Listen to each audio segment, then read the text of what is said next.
Today we are going to learn how we can multiply by multiples of 10, 100, and 1000.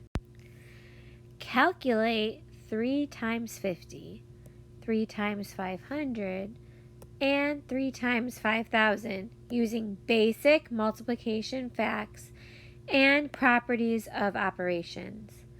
Then calculate 6 times 50, 6 times 500, and 6 times 5000.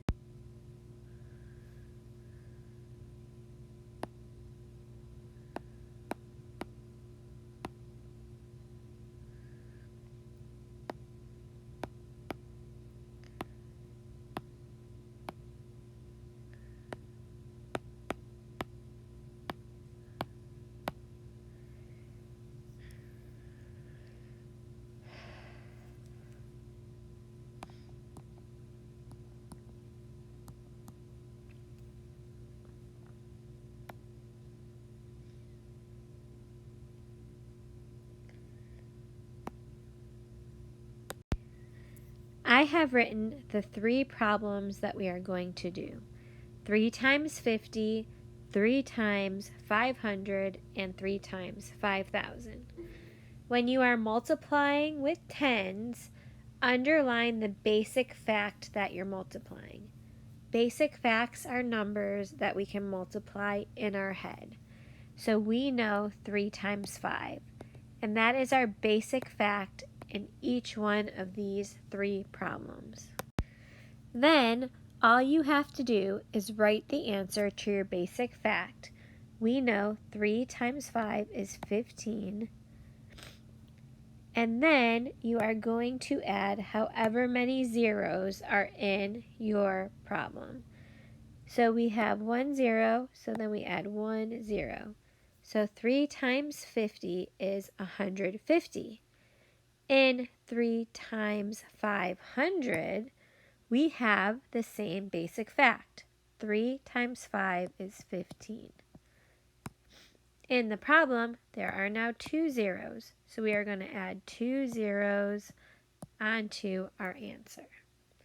And in our last one, we have 3 times 5 again, which is 15, and we have 3 zeros. So our answer is going to have 3 zeros. 3 times 5000 is 1500. Now let's try 6 times 50, 6 times 500, and 6 times 5000.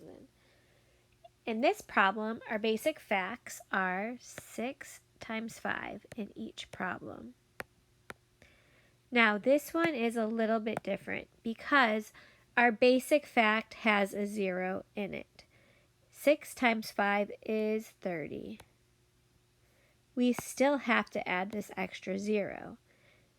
So 6 times 50 is 300. 6 times 500, 6 times 5 is 30. And now we have 2 more zeros that we need to add. So 6 times 500 is 3000. And in our last problem, once again, we have 6 times 5 is 30. And then we are going to add 3 zeros. So 6 times 5000 is 30,000. Let's take a look at the convince me on the bottom of page 96. It says, how many zeros will be in the product of 5 times 200? Explain. When you are looking at a problem that has a 0 in the basic fact, you always have to add 1 extra 0. So 5 times 200 is not going to have 2 zeros. If I was to underline the basic fact in 5 times 200, we have 5 times 2. And 5 times 2 is 10. We still have to add these zeros. So we would add 2 more zeros. 5 times 200 would equal 1000. And so this answer have 3 zeros. Let's do the guided practice together. Show how you can use the basic fact of 5 times 8 equals 40 to determine the product of 5 times 800. Let's underline our basic fact. We have 5 times 8, which equals 40.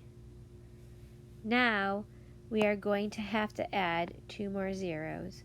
So we can add 2 zeros to 40. So we have 4,000. Number 2. Bob said 4 times 500 equals 200. Explain his error. Well, first of all, before we even try to figure this out, we know that when we multiply two numbers, the numbers are going to be bigger. And if we're multiplying 4 times 500, our answer is going to have to be bigger than 500. So it cannot be 200. Underline your basic fact, 4 times 5 equals 20. Then we would have to add our 2 zeros. So Bob did not use the 0 in his basic fact. He just thought that since there were 2 zeros in the factors, he just assumed there would be 2 zeros in the product, and he is incorrect. There is actually 3 zeros in the product.